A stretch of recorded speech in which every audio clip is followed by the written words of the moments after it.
This is my version of March Madness involving like Arkansas crime. So round one, we have Todd Birmingham, Robert Todd Birmingham, also known as the Blue Light Grapist, versus Wayne DuMond. Now, Wayne DuMond may not be a name that you know, but it does bring up some well-known Arkansans like Bill Clinton and Mike Huckabee. Now, the way this is going to work is you're going to vote for whoever you think is the worst one and just put that name in the comments, and then that person will go on to the next round. The first section is sexual offenders. Then other sections are teachers who commit crimes, well-known Arkansas crimes, and then the final section is family annihilators. So that is the Blue Light Grapist versus Wayne DuMond. Now let's talk about Wayne DuMond. Okay, up first we're going to talk about Robert Todd Birmingham, who actually went by Todd Birmingham. He was also known as the Blue Light Grapist. So if you have a driver's license in Arkansas, you may know that there's actually a law or whatever in Arkansas where if you are not in a well-lit area, you're being pulled over at night, you can actually slow down, move to the far right lane, turn on your emergency flashers to indicate that you're acknowledging that a police car is behind you trying to stop you, but work your way to a well-lit location. You can also call dispatch and they will be able to tell the officer what you're doing. But the reason for that is because of the Blue Light Grapist, who was a man who in the middle of nowhere in the Delta in Arkansas, actually used a blue light, like a police light, to pull over cars that women who thought that they were being stopped by legitimate police, and then raped them. And it took 2 years for an arrest to be made. So during that time, there were people who were actually not stopping for legitimate police stops because they were afraid of the blue light rapist. One victim of Todd Birmingham actually told police that she was pulled over while she was traveling alone on a state highway. Then she was SA'd. She was 17 years old. All of the cases that Todd Birmingham was accused of involved a young woman who was driving alone late in the evening on a county road, county highway that was not very traveled on the east side of Arkansas. They were overpowered by their attacker. They were then driven in his car to another location where they were raped. So when he was charged with kidnapping, aggravated robbery, and aggravated burglary, as well as grape. Now, Todd Birmingham, like I said, he wasn't arrested for almost 2 years. The way that he was arrested was that the victim, the youngest victim, who was 17, she was actually able to lead investigators to where she was taken and raped.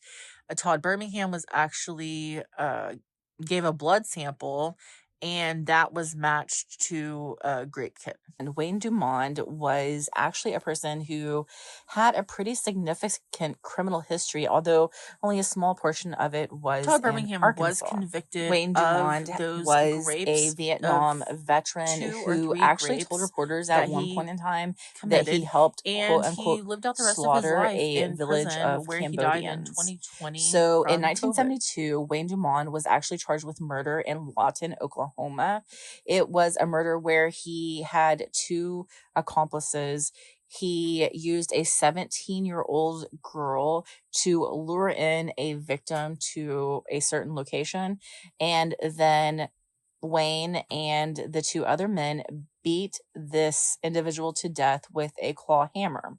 But Wayne DuMond turned state's evidence. He testified against the other two men, and in exchange for that, he was actually not charged with that murder, even though he admitted in open court that he beat this man.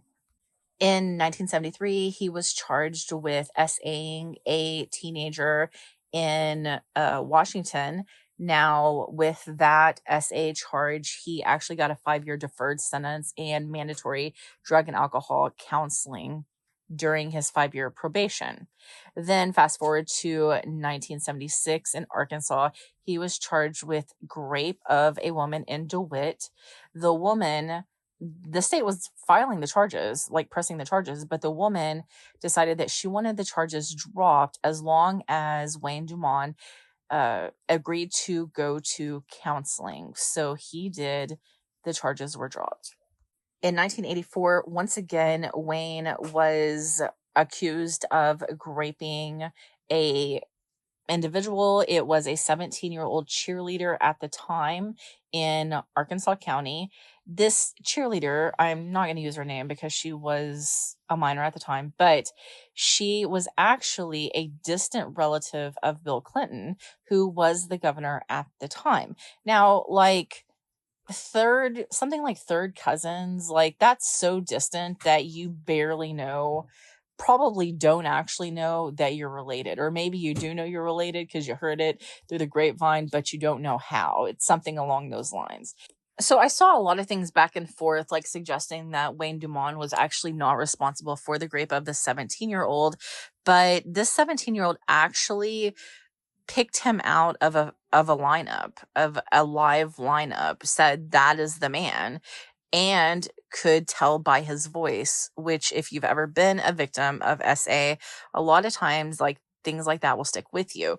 So Wayne DuMond, while he was awaiting his trial, but after he was arrested in 1985, he said that 2 men broke into his home and castrated him.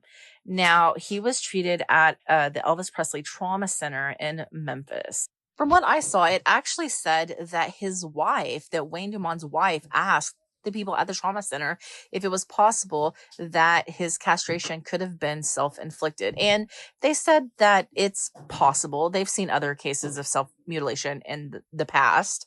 But actually, the prosecuting attorney for the case against Wayne DuMond said that he didn't really believe that Wayne had castrated himself, but he also didn't believe Wayne's account of what happened because there was no evidence of a struggle. There was, he said that he had been tied up, but there were no ligature marks. And there also at the scene was a half-gallon bottle of Jim Beam whiskey that was 2/3 of the way empty.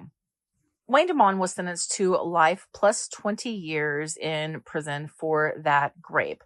But while he was in prison, he actually sued the St. Francis County Sheriff because the sheriff publicly displayed Wayne DuMond's severed parts and then flushed them down the toilet. So there was a lawsuit over that. Now, where Bill Clinton comes in is that Bill Clinton, people allege that he actually framed Wayne DuMond for this rape and that he was prominent pushing for Wayne DuMond to be imprisoned for this rape.